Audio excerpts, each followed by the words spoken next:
Good day, everyone. My name is Wale or Lighton. Are you welcome to Footprints? If you just coming across my video for the first time, Footprints um, is just my own way of contributing to social and economic issues discussions in Nigeria. I come up with different topics and I just talk about it for some minutes. Today I'll be talking about what makes democracy endure. In other words, we'll be looking at how can we sustain the democracy that we have, despite its deficiencies. Many of us that grew up under the military dictatorship prior to the return to democracy in 1999, we still prefer to have a democratic government in Nigeria. So, how do we sustain what we have? How can we ensure, that democracy endure? Since the return to democracy in 1999, politicians across different political parties, they've encouraged Nigerians to work together for us to support the democracy so that Nigerians can enjoy democratic dividends. And I'm sure at this stage, democratic dividends, was overused. In other words, it's more of a cliche now when people just hear democratic dividends. Um, so this is, a topic that people like political scientists, they've worked extensively, specifically Adam Severowski, a Polish American political scientist, and his colleagues. They did extensive work in this area, looking at over 120 countries to ensure and be able to come up with key areas of factors that endure, that ensure that democracy can survive. And in their work published in Democratic Journal, um, they emphasize key areas of what a country can do in order to be able to sustain a democracy, or in order to ensure that democracy survive. Number one on their list is democracy, so which is not surprising. So they argued that for you to talk about sustaining democracy or ensuring that democracy endure, you must have democracy in the first place.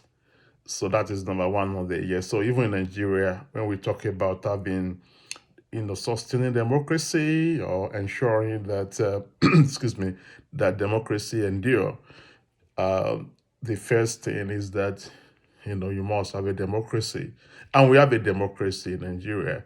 People can argue whether it is electoral democracy that we have today or a liberal democracy. It is a debate for another day. But in my view, I think what we have is an electoral democracy. We still have a few steps before we can become a liberal democracy, but that's not the purpose of today's video. The purpose is to how can we ensure that what we've got currently as a democracy, how can we ensure that we're able to sustain it over a long period of time. So Adam Severowski and his colleagues in their research, they come up with the first requirement to be able to sustain a democracy is to have a democracy. So they also identify what they call influence. So by influence, they look at the um, level of economic development. So they believe that to be able to sustain a democracy, there must be a degree of influence in that society. There must be a level of economic opportunities for the people. There must be equal, to a large extent, a reduction on inequality amongst the people. There must be economic development for the people, and obviously that can be measured in terms of their annual per capita income. That to a large degree, the annual per capita income in the country. At that time in their research, they put it as in $1,000 in a year as what they consider as at least the minimum that will be able to sustain uh, a democracy in terms of the affluence or level of economic development in the land. They also identify growth with minimum inflation. So this is also greatly related to issues around economy, economic development and growth. But specifically, they made reference to growth with moderate inflation.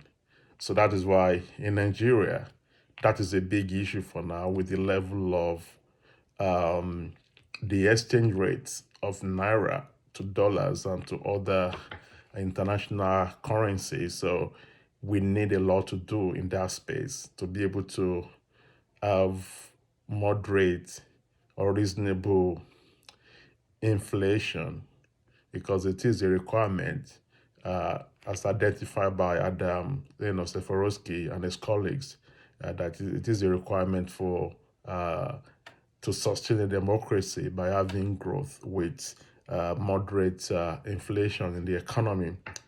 Obviously, they clearly identify declining inequality. So inequality, poverty, they are all linked to to economic growth and development, and also to a large degree linked to issues around opportunities and human rights, of the people. Um, they also identify clearly a favorable international climate. So in their research, they identify that no nation is an island. You, for strategic reasons, you have to deal with other nations. For trade and development, you have to deal with other nations. And as a result of that, a favorable international climate is good for any country and is good for sustenance of democracy in that country. And we can also look at this argument from area where we have, if you flash back, we had many instances of coup d'etat across Africa, around that 80s, 70s, 80s to 90s, where it was fashionable, if I may put it that way, for military to take over, because many of the countries especially in sub-Saharan Africa, they had military governments at the time.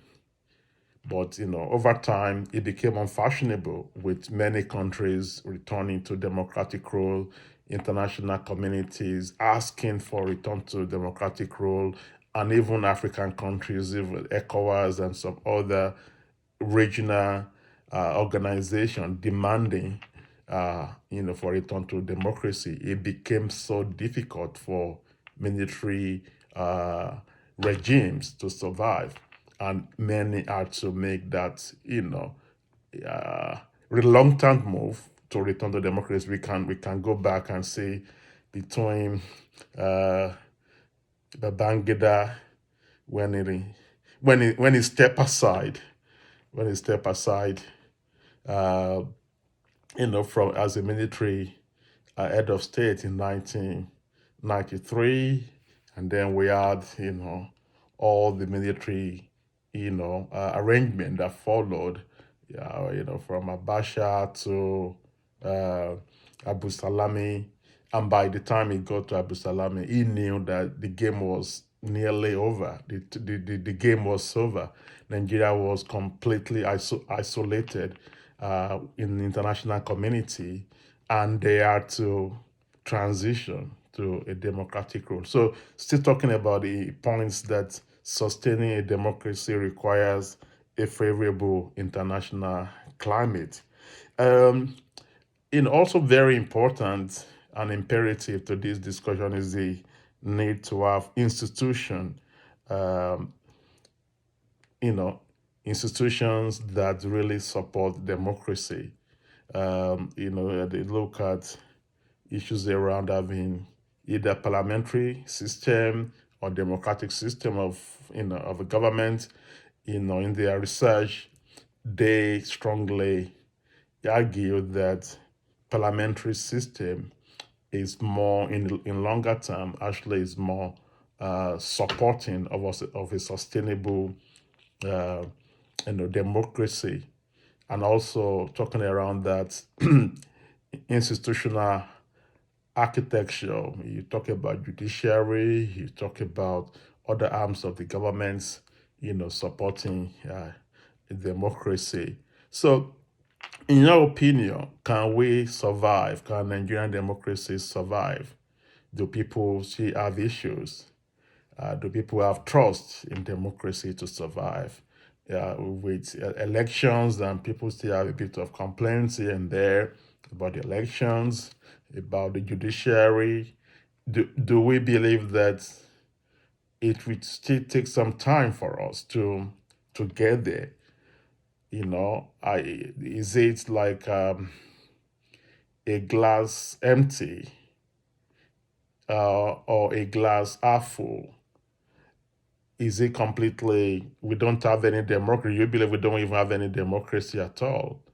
Or you believe, that what we've got is like a glass half full rather than a glass half empty? So leave your comments. Let me know what you think. But the most important, point, in this video is the need for us to actually sustain what we have in terms of democracy. It's not a perfect system as it is in Nigeria, but we can still build on it to make it more sustainable, to be able to um, address the issues affecting millions of Nigeria. So again, thanks so much for your time. I'll be back, in the next few days with another video. Please, comment, share, and let me know what you think. Thanks so much for your time. I'll see you soon. Bye for now.